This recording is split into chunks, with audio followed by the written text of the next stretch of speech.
Jim, what's up, man? Welcome to the Happy Engineer podcast. Thanks for having me, man. This is fun. So, after the last 8 weeks of spending time with you every week, I can now say I have incredible excitement and anticipation of where your life, your business, and everything you're doing is going. But before we get to that, we got to back up to how we first connected for just a moment. And ironically, another person from LA, Tony Watley, who we both just hung out with, his episode just dropped today as we're recording this. And so we're in LA with Lewis Howes at his book release and having a great time. And I meet this guy, Jim Carter, who happens to be a lifetime programmer and coder who's now doing some amazing stuff in AI, et cetera. But take us back really quick to the early days of Jim. What was the first coding language you learned? Let's back it all the way up to your engineering days. First coding language you learned. That would have been DOS or possibly even GW Basic, just because at the time, God, what did I have? I think it was an Apple IIe. It was one of our first family computers. No. I had a 2CI. That was my first computer. Oh, you beat me. Yeah, but we were close. Super It close. was absolutely an arms race at the time for whoever could convince their parents to actually go buy the thing fast enough. That's And super I grew up in a very, very humble middle class. I'm not even going to say upper or lower middle class, but middle class, in Los Angeles area family, only child. My parents saw the opportunity there for what technology could be. So they saved and saved and saved. And then I still Wow. remember going to, I think it was Sears. Yeah, I think it was Sears with my dad and my mom and buying it, big old box, we're walking out with it, smile on my dad's face, has no idea what we're going to do with this thing, right? I remember that day. I think that was probably like the first pivotal moment, core Yes. memory that now is very on brand, very much part of my story. But at the time, I don't know, you could probably contextualize it to like a big moment in your life now where you've got one of these really massive pivotal changes in the Mm-hmm. paradigm that you're part of. Whether it's you buy your first car, you buy your first house. Like for us, it was that first personal computer.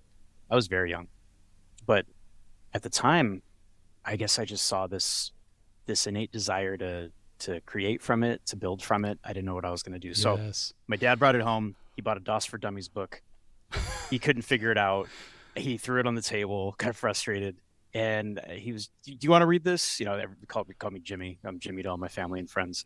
He was like, Jimmy, do you want to just try this? And I was like, sure. So I read it, picked it up, started coding. It came natural to What a me. story. And I taught my dad kind of the basics of that along the way. And we used that for my Boy Scout troop. I'm an Eagle Scout in the Boy Scouts of America. So we started creating little programs. I started making little games. It was a lot of fun. And then I grew into the other languages, but that was probably where it all That's started. wild. Yeah. I'm curious really quick, what do you think got your parents into that belief that this was worthy of saving up for and doing? Like for me, I had an Apple 2CI in my bedroom as a kid before any of my friends had computers because my dad was a electrical engineer working with computers and very on the bleeding edge of that when I was young. And so he was bringing home technology just because it was part of his life. What was that trigger point for your family?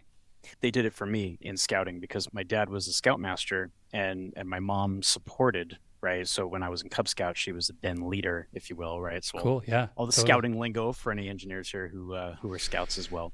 But my dad loved doing different things. Like he wasn't a traditional creative, he wasn't a visionary in a sense, but he loved tinkering, he loved figuring things out. He was very tactile in his approach. He was very methodical. So when he was trying to think of things that he could do, one, to spend more time with me because I was in the troop, but two, I mean, let's be honest, like I'm a dad now too. So there's always that like, okay, how do I level up these other, dads in the troop and how do I do something different? He saw that as an advantage. He's like, well, That's cool.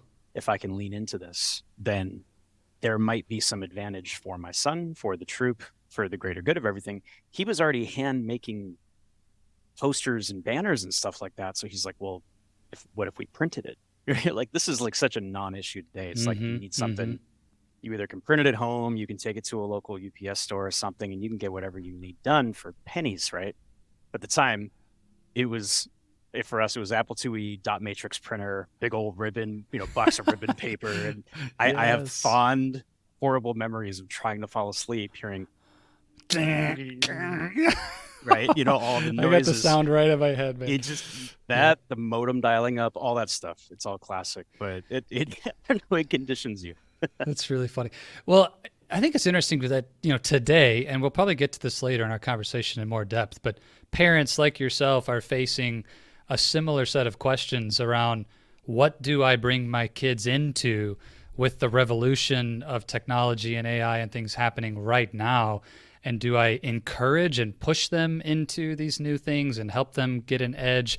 Or do I kind of hold back and try to keep them in what's been the traditional way of things prior to this? Maybe there's fear for some people, maybe there's excitement for others. But I'm curious, really quick, as a dad yourself, how do you view what you experienced as a kid? How does that inform how you view it today as a dad? Yeah, it absolutely informs it. And I think it's a guiding light, right? Because I can 100% say that I would not be in this position in technology. I wouldn't have the desire because it didn't get instilled in me early enough and not acknowledged. What's the word I'm looking for? It wouldn't have been challenged. It wouldn't have been celebrated the Mm. way that my parents were like, well, let's just see if it adds value to our family, to our life. And I see that opportunity for my daughters, right? I have a 12-year-old and an 11-year-old daughter. And I'm excited to give them the unfair advantage every chance I can get. So they learned how to search Google as soon as they could type. And Mm-hmm. now on the weekends and evenings, I show them how to use AI tools. We're sitting down and I'm saying, don't stop searching Google for what you need, but I'm going to show you how you can have a conversation with ChatGPT, or how you can create something all brand new out of your imagination with Midjourney or a different type of tool, because there is no scenario in their future where they won't be using these. Yes. None, especially with a technology focused family and a guy like their dad. But I think it's a bigger picture question, which is, okay, but at what extent do they turn to that first and not learn the fundamentals? I don't think that helps anybody. You can't pay somebody to swim for you. You still have to learn how to Mm-hmm. swim yourself. You can pay Mm-hmm. somebody to rescue you, but typically that happens after the fact. And Yeah, nobody wins in exactly. that case, right? Exactly. You're out the money and somebody else is risking their neck for you.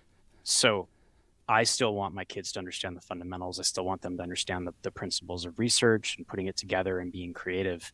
I don't want a robot to be creative for my kids. I want them to be the creative director of Mm. whatever they want their life to be, but I don't want them to not have the tools. I love that.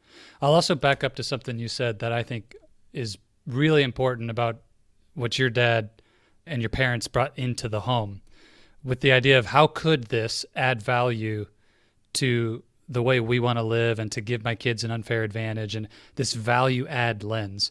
And what I've seen, my sisters who have big families and looking at technology, and they see some role modeling of technology being used in a way that's more of a distraction than a value add. Just put the iPad in front of the kid and just, it keeps them busy all the time. And they're more afraid to expose their kids to technology because they see that side. And I think that, well, asking a different question, how does this bring value into the home?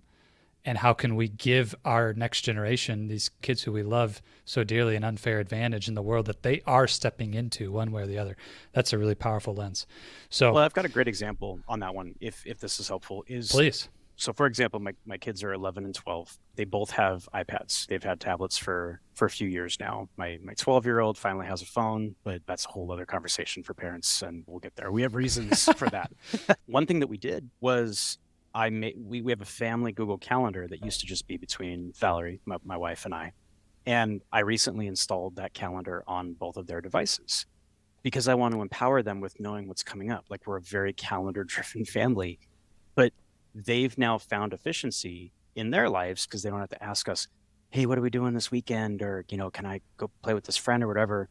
If they've got a volleyball game, if we've got practices, if grandma's coming over, whatever it is, they at least are aware of it, and they've started thinking about how to be better in our family kind of life cycle and what we do because they just have the awareness for it. It's one example. The other one that comes to mind is when I taught my 11-year-old prompt engineering for ChatGPT. I sat her down and we give me some examples. What are you thinking about? They're both in volleyball, right? So and my wife made the decision, you've met Val now, that she wants to coach this next season. So send help, but we're gonna be fine. And and my daughter, as I was showing her like how we can use ChatGPT to come up with a personalized volleyball practice schedule. And she Okay. like opened her eyes and she's like, yeah, I can't use Google for that. Like it clicked for her, within minutes. That was really cool. It was a very proud dad Mm. moment. But the reason I give that example is she went in the house and she started thinking of it. And she was talking to Val. She ran back out here, super excited. I have a garage office space where I'm recording. So when I say in here, out here, just between room to room. So she ran back out. She's like, Dad, I just had a great idea. Mommy's going to be coaching my volleyball team. And now, the same way you taught me how we can have a personalized schedule, she can make personalized schedules for the whole team. And then she knows exactly what to do for who and all that. I was like, that's exactly right, baby. Come on over and Perfect I'll show example. you how we can do it. And I said, I want you to lead the conversation. How do you think, if you were the coach, how would you set it up? I was like, we'll make up names. So give me a name. She says, Sally. Okay. What is Sally good at? What is she bad at? Like all these Mm-hmm. things. Mm-hmm. And I showed her ways. Okay, well, if you ask it this way, you'll get this kind of answer. So to the same point, ask a stronger question, you get a better answer. It's just a Yes. different way of doing it. Is that going to take over her creativity? No, I wanted it to empower it. And that was a very cool moment. And that was the first time that she ever experienced ChatGPT and working with an AI tool. And it already opened her up. So that's the kind of empowerment that I want Yes. my kids to have. And all it takes is just you being open to trying it and seeing what they come up with. But man, I love seeing the creativity come out of my kids, showing them different tech tools, but now more than ever, these AI tools. So fun. And for me, it inspires my own engagement with the tools as well. I know we're talking about 11 and 12-year-olds, but in some ways, we're all 11-year-olds when it comes to learning these new tools. But let me back up then. And here we've got off on our 2CI train and ended up Yeah, I on know, right? AI already. We got to Okay, go back. bring it back. Bring So it back. tell me about the time of your programming days. And the one thing in particular that I admire and I know has been a big factor in creating who you are now is the fact that you didn't have the maybe traditional just W-2 career path that a lot of engineering leaders experience. If I look at your LinkedIn profile, the word founder, co-founder, or technical co-founder, CTO is on there like 7, 8, 9, 10 times, right? It's a really unique background. So just tell us a little bit about how did writing code and your love of technology lead into all of the work you did in founding and co-founding companies and that whole journey. I think I bring up this term of leaning in a lot just because I think that's my mindset is I don't need to be an expert in everything. I never will be. I'm not perfect. I've opened and closed more businesses than I can count, and most of them failed. And I'm really proud of that because you win or learn. You don't necessarily win or lose, right? And Yeah. there's nothing big and massively like that's not like a Tony Robbins quote. It's just the way that I think you have to show up, especially as an engineer, because a function doesn't work correctly only until you get it to work correctly. Like it's all building blocks, if we're really talking about that. So for me, man, when I got out of high school, probably my last year of high school, so late 90s, I just had this desire to, again, leaning into just trying something new. So at the time I was DJing and I remember I was going to a couple different, I don't know if I told you that. I used to I be a didn't hear DJ this part. I'm excited. and I used that as my opportunity because I was already buying music and DJ equipment and stuff like that. And I was like, you know what? All of these music, not companies, but these different businesses, like they don't have websites yet, or if they do, they suck. And I saw this opportunity. So I ended up one of my very first sales as a side hustle of just being a total independent contractor, no business even having a business, but still I did it. Probably late 90s. I sold one of these record stores that also had equipment rentals, building an e-commerce site. So at the time it was, God, what was that? It was Classic ASP. I don't even know. Yeah, that would have been late 90s. And I remember, I still, again, core memory, at first big sale, I think I charged the dude like Yeah. $1,000. I was just like on top of the world, right? That's not And I bad was, for late 90s for side late hustle. 90s, you have no clout, no business even selling anything. And I'll never forget, I sold them on building an e-commerce shopping cart. so people could buy stuff from his site. Yes. Hung up the phone, went on Google, how to become a shopping cart, in classic KSP. And I found a script and I set up a server and I installed it. And I'm Oh, like, great, I got this. And I think that's just the mindset most engineers kind of employ. yeah. So at the end of that whole flow, I realized, okay, I've got something here. Like I can really get into this. But it was a combination of pushing the limits of what I was capable of, trying Yeah. something new, Yeah. and enjoying what I was doing along the way. I think that was like the trifecta for me.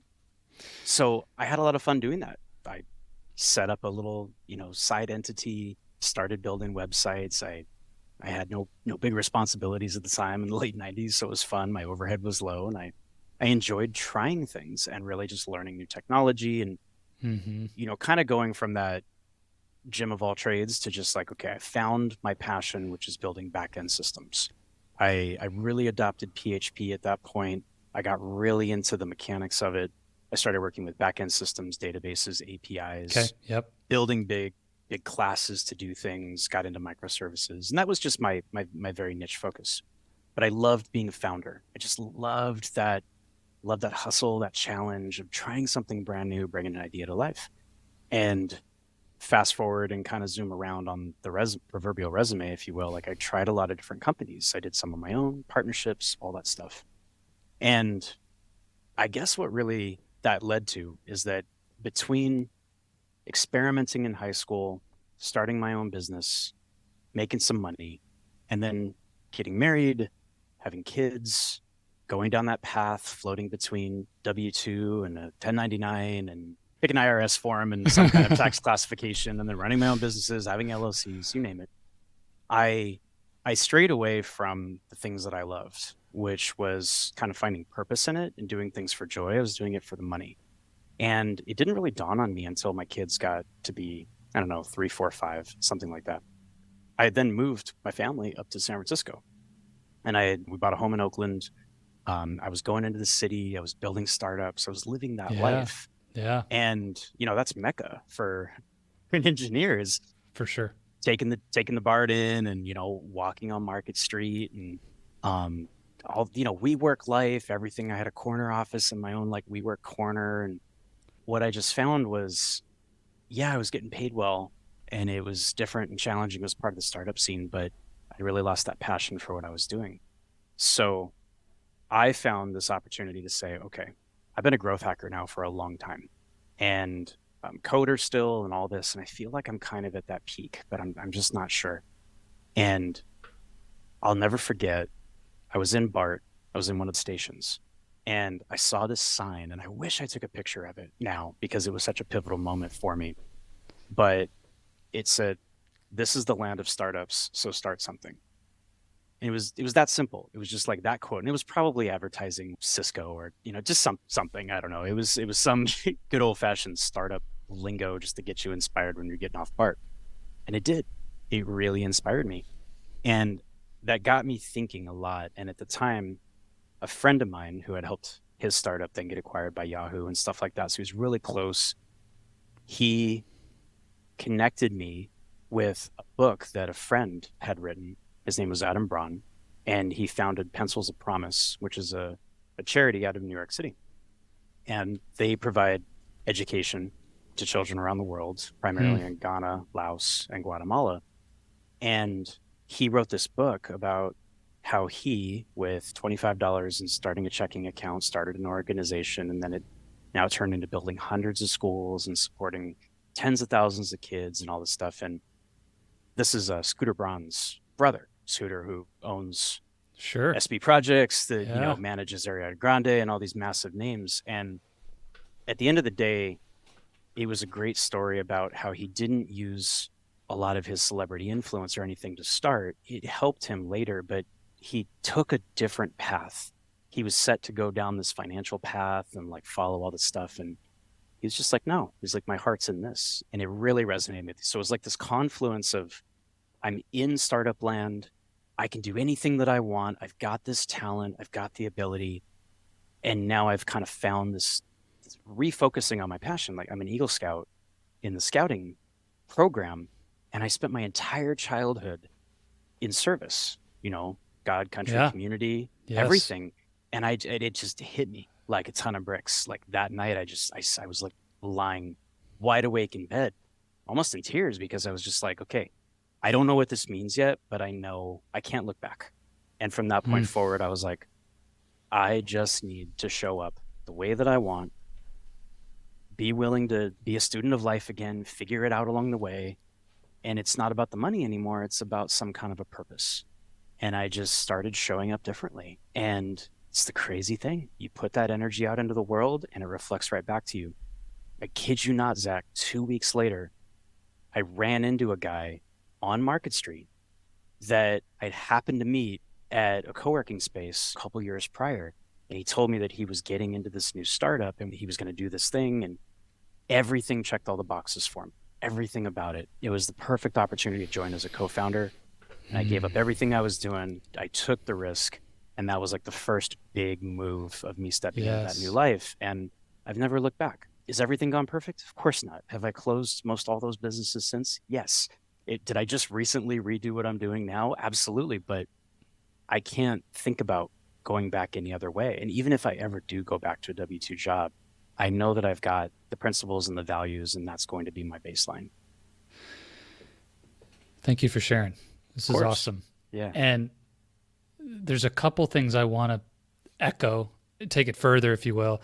One is that catalyst moment. And maybe you can even go back there in your mind's eye for us. You see that sign. And I remember my catalyst moment where purpose overtook the path that I was on.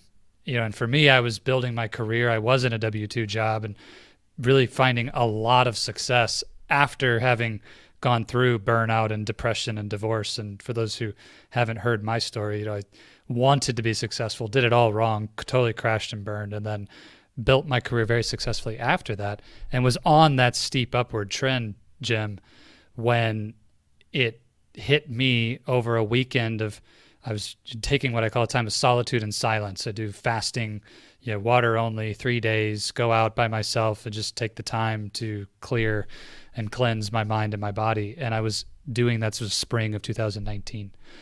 And all of my career trajectory was up and to the right. It was going great.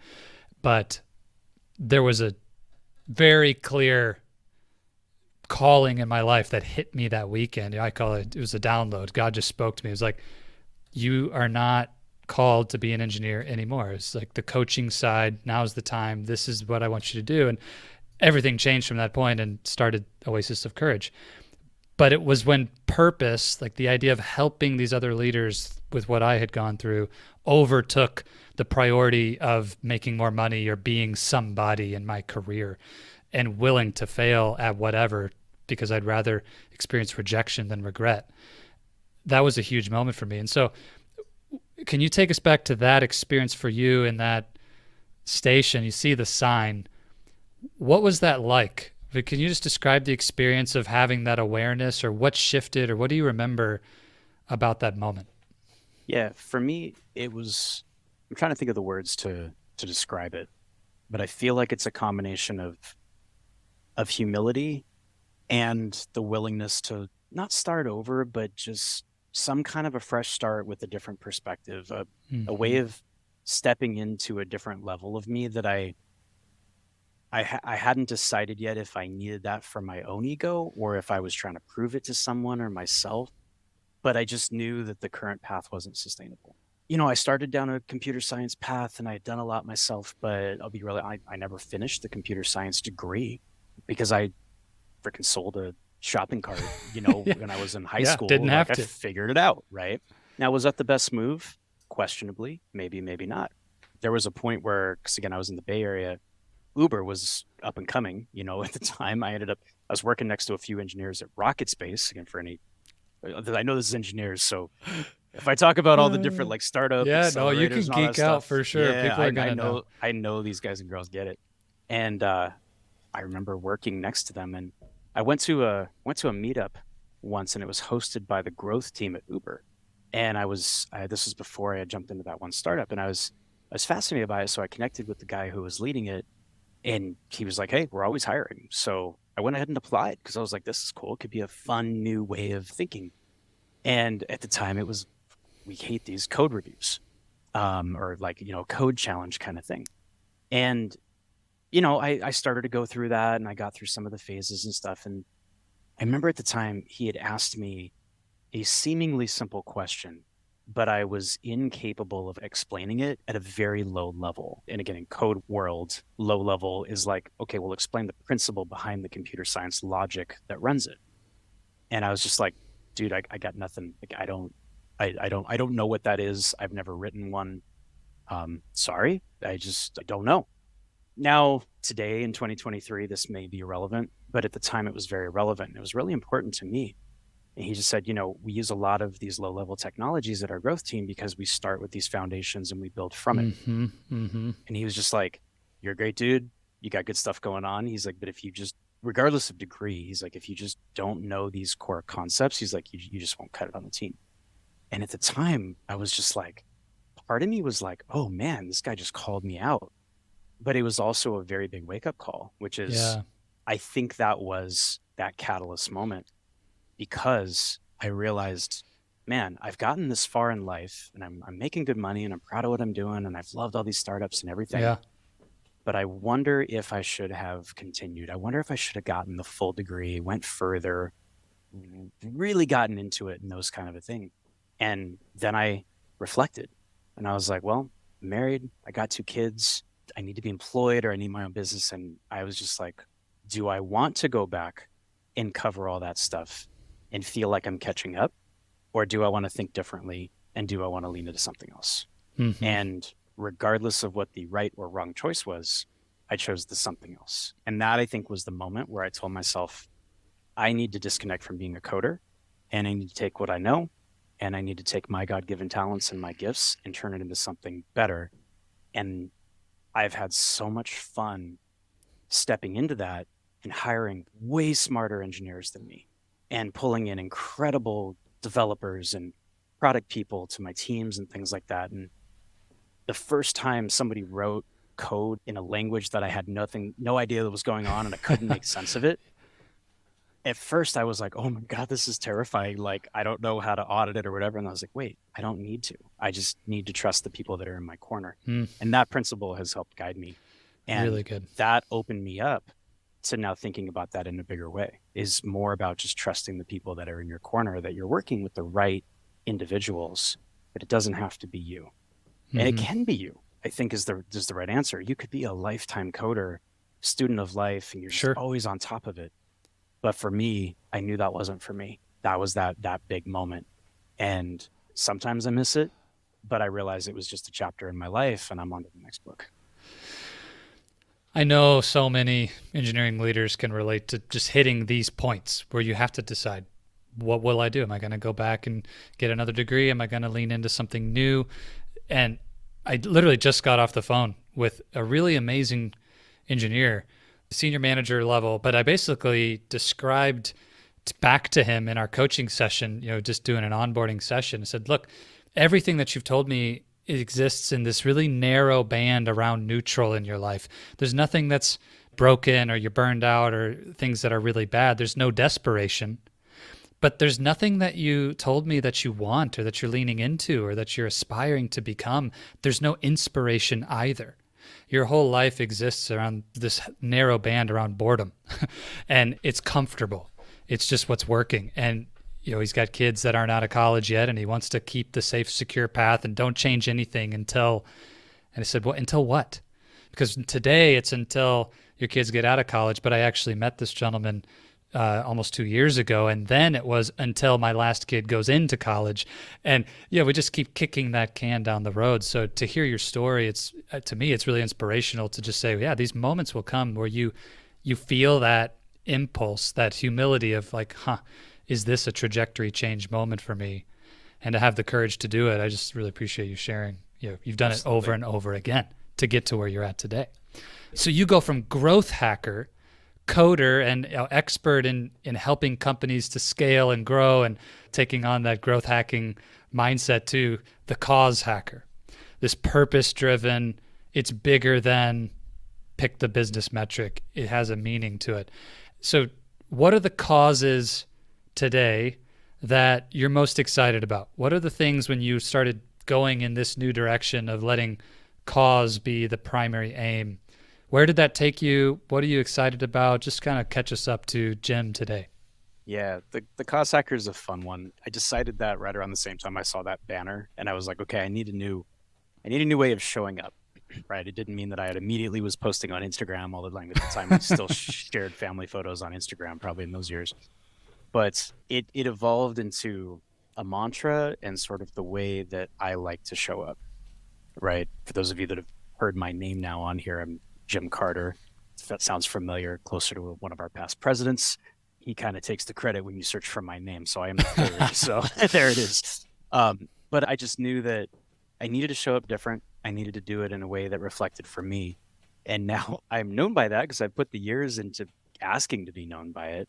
And it's fun and it's new and it's fresh. And that's guided me. Here's the way I look at it. If you wear a bright yellow hat everywhere you go, you have to expect that somebody at that point during that day is going to ask you about your hat, right? If you're wearing a bright neon coat, anything like that, like if you're showing up somehow that is different, that's pushing it, you have to be willing to accept when somebody reflects that back to you.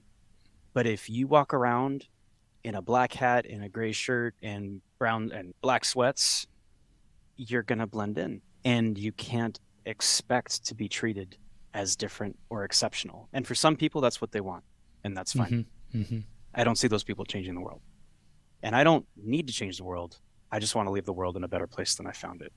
And when I found that in myself, that I don't have to be the Tony Robbins, I don't have to be that pillar human that people admire and want to follow, I still can make a difference in my own world, whether it's just for my family or for it's my community or for engineering in general, people who have seen me do it before them.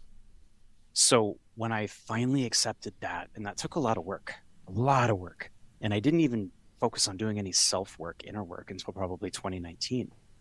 Once I finally realized that I actually am proud of everything that I've accomplished, and it was no longer about ego, it was about, no, if I'm not proud about it, then except for my mom, who else is going to be proud of me for it, right? Sure. You have to stand in what you're proud of because nobody's going to celebrate you unless you celebrate yourself. And there's a way to do it by removing your ego from it.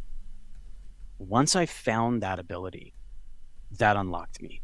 And at the time when I talked about Pencils of Promise, that organization, this was still all very new to me. And here's a really great example of how that changed the way that I showed up. When I got that book recommendation from my friend and I read it and I just full body felt the words on those pages, and it dawned on me, I'm like, I can take everything that I know in technology and I can give it to nonprofits because nonprofits don't hire technical people like us because we're the most expensive and we're the last thing on their mind. They need to focus on bringing in gifts and donations, not optimizing in systems. And I was like, maybe I can be like the technical coach for nonprofits. That didn't work, right? But it was worthy experiment. Because why would they pay a non-doer, at a nonprofit? But I digress, right? This is all about experience. Hey, the learning. Yeah, exactly. But if I can leave one thing with everybody who's listening and find yourself in the story.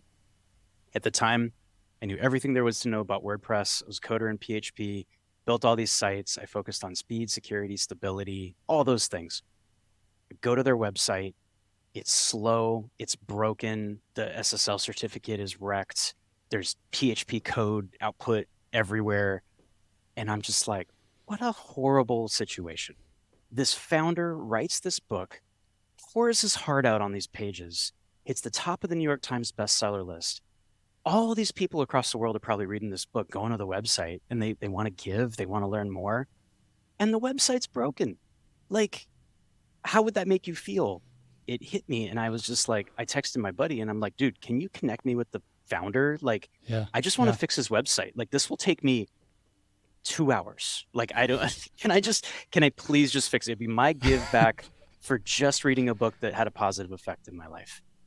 And he was like, absolutely. So he texted the guy. He's like, yes, let me connect him with my team. and they just welcomed me with open arms. And I was like, you guys, I don't want anything for this. I love the book. I kind of know what you do. Like, most of the pages don't work. I'm going to learn about it along the way. Like, I'm just going to fix you up. In a matter of days, I got access to it, lightning fast, secure again, all that, just simple Yeah, stuff. yeah. Simple to me. Again, whoever's listening, think World about altering to them. world pivoting, changing everything. And we got on like a Google Hangout or a Zoom or something. They're just like, oh my God, like, how? If we were to have found you, like, how much would it have cost? Like, they didn't even ask those questions, but that's what they were just like stuck in. And it was that moment of like, the simplest thing for me to do made such a world of difference for them. But because it's a nonprofit organization, it's not about them. It's about the cause. And like, all of that just came together for me. Yeah. So I stayed in contact with them. I helped them out. They ended up inviting me to go to Guatemala into the fields a couple years later because I stayed really close to them. Never sent them an invoice for $1. I was just like, I'm getting paid well right now. I got time. This is fun. It's new to me. And have you ever been on a charity trip? Yeah. Something like that? Totally. Okay. So when I say this to you and anybody who's listening, if you have been, I know that you can agree with me, which is you come back with your body chemistry changed. There's no looking at life before that to after that the same. Like, it's just a different way of showing up. And I was there with hedge fund owners and multimillionaires and people who, their fourth house is probably 10 times the size of mine. And you feel this big, you feel so tiny. I'm like, man, yeah, but I got like 10 grand in my name right now. Like, how can I show up next to these people? And I remember sitting in the back of the bus. We were all like playing music, singing, back random bus in the middle of Guatemala. And I just felt so small. And I was sitting next to one of the people at the charity who had become a friend. And I broke down. And I was like, what? I don't belong here. I think those were the words that came out. And I'll never forget what she said. She said, no. She's like, out of everybody here, you're the person that belongs here the most. Because if it's not for someone like you, we don't even have a way of cashing their checks. We don't have a way of receiving all of the generosity that these people have the abundance to be able to give. And she said it in the most genuine way. It had nothing to do with those individuals. It had everything to do with the situation. And that was probably the other biggest moment for me. Oof. Because I found this new passion for life that I didn't know that existed inside of me, which is okay. I don't have to know everything. I don't have to have a CS degree. I don't have to be the best engineer, but I have to give a damn. And if you give a damn enough, you'll get a lot more in return. And that's what's really led me beyond that. And I've been able to do that with different technology plays and leaning into different things and trying stuff. And I've now helped raise over 20 million for various charities and nonprofit organizations, just purpose-driven organizations, just in the last 10 years, because I just care enough to try. And it always comes back to you tenfold, 100-fold, every single time. But it just takes putting the work in and staying true to what you want. The world's never been changed by somebody who kind of sort of cares. Jim, I love this so much and resonates with my own heart. And I, went on a 2-week trip to Honduras back in my high school days. The whole experience from start to finish. I like how you said that shifts your biochemistry. It's like your nervous system gets rewired around the experience. And you'll hear the title of this podcast is The Happy Engineer. And one of the things that I remember that stood out so vividly is meeting these kids, 10, 11, 12 years old, who were so happy and they had nothing. They had nothing, but they were so happy. It's like, how is that possible? And just everything shifted for me in those times. But wow. Okay. We're going to have to do another conversation to just keep pulling these threads, but I really do appreciate it. I think everybody can relate to a deep desire, something inside their heart that is led from a place of purpose. And when you're in that vein, everything just flows and moves. It's like it returns 100-fold. And when you're going against that, everything has friction. Everything is harder than it has to be. Nothing is working. And so, maybe if somebody is wondering why their life feels that way, listen to Jim's story. Like this, just find yourself in that. Where are you, and when's that catalyst moment where you need to lean into something new? But amazing. So Jim, if somebody wants to explore their own pathway towards purpose and a cause they can care about, or just learn more about what you're up to today, we barely even talked about the amazing work that you're doing now. There's so much we can explore. We'll just have to do a round two. But how can people get connected to the real Jim Carter? None of this old president nonsense. The Jim Carter the third, the man. Yeah, he is How a can little people easier get to find connected with you? online for those reasons, but that's okay. He's absolutely earned that right. So I I'm would fine with it. say he cared a little, and Just a he little. had a high station, so we'll give him that one. Definitely.